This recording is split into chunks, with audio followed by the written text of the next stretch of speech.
হঠাৎ করে পানিতে নেমে কি খুঁজতেছি আমি এগুলো আর কেন বা পানিতে নেমেছি, তো জানতে হলে পুরো ভিডিওটি দেখতে থাকুন। সো গাইস, আসসালামু আলাইকুম। আজকে আমি এসেছি, আমার পিছনে দেখতে পাচ্ছেন যে নিধু একটা পাথর। তো এখানে ন্যাচারাল একটা খাদ্যের সন্ধানে এসেছি। তো খুব ইন্টারেস্টিং একটা খাদ্য খাবো আজকে, দেখতে থাকুন আমার সেই ন্যাচারাল ইন্টারেস্টিং খাদ্যটা আসলে কি। তো লেটস গো।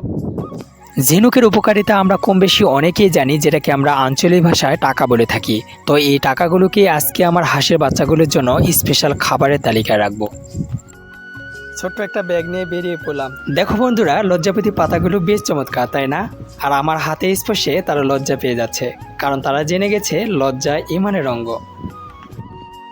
গাইস দেখেন, আমি অনেকগুলো ঝিনুক পেয়েছি, আর এগুলা কিন্তু আমি হাঁসের বাচ্চাকে ভেঙে খাওয়াবো। তো এগুলা কিন্তু ন্যাচারাল ভাবে এখানে পাওয়া যায়, খুব সুন্দর। আর এগুলা কিন্তু অনেক টাকা দিয়ে বাজারে কিনে পাওয়া যায়। আমি এটা না করে আমি এগুলা ফ্রিতে পাচ্ছি, অনেক ভালো লাগতেছে। তো দেখেন আমি আসলে কতগুলো ঝিনুক কুড়াই, শেষ পর্যন্ত দেখতে থাকবেন আমার ভিডিওটা।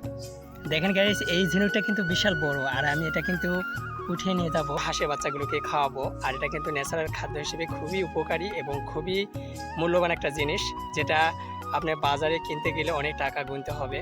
তো আমি এটা ফ্রিতে পাচ্ছি, তো আমার কাছে বেশ ভালো লাগতেছে। আর এটা খাওয়ালে কিন্তু বাচ্চাদের অনেক, মানে হাঁসের বাচ্চাদের অনেক কিন্তু রোগের মুক্তির কারণ হয়। কারণ আমি লোকমুখে শুনেছি, বা আমাদের গুরুজন যারা প্রাক্তন মানুষ, তাদের কাছ থেকে আমি শুনেছি যে এই ঝিনুকের ভিতরে যে মানে পানিটা আছে, এখানে যে ভিতরে যে পানিটা আছে, এই পানিটা নাকি চোখে দিলে চোখে জ্যোতি ভালো হয়।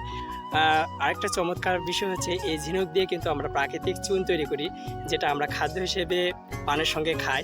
সেটা কিন্তু এই ঝিনুক থেকে তৈরি করা হয়ে থাকে। তো এগুলো ন্যাচারালভাবে মানে পাওয়া যায়, কিন্তু আসলে এগুলো কিন্তু আবাদও করা যায়। এটা আবাদ করা নয়, এটা হচ্ছে ন্যাচারালভাবে পেয়ে যাবে। তো গাইস দেখেন, আজকে আমি কতগুলো ঝিনুক কুড়িয়েছি। দেখেন কতগুলো ঝিনুক কুড়িয়েছি, যেটা হাঁসের বাচ্চার জন্য খুব উপকারী। আর হাঁসের জন্য, বিশেষ করে হাঁসের জন্য খুব উপকারী, কারণ এটা ডিম দেওয়ার আগে কিন্তু যারা খামার পালন করে তারা কিন্তু এই ঝিনুক কিনে খাওয়ায়। তো এই ঝিনুক কিনে খাওয়ার পরে কিন্তু খুব তাড়াতাড়ি ডিম দেয়। আমি এই ঝিনুকটা ছোট ছোট করে থেতিয়ে কিন্তু আমি বাচ্চাদেরকে খাবো, যেহেতু ওরা গিলতে পারবে না, সেক্ষেত্রে আমি এই ঝিনুকগুলো থেতিয়ে খাবো।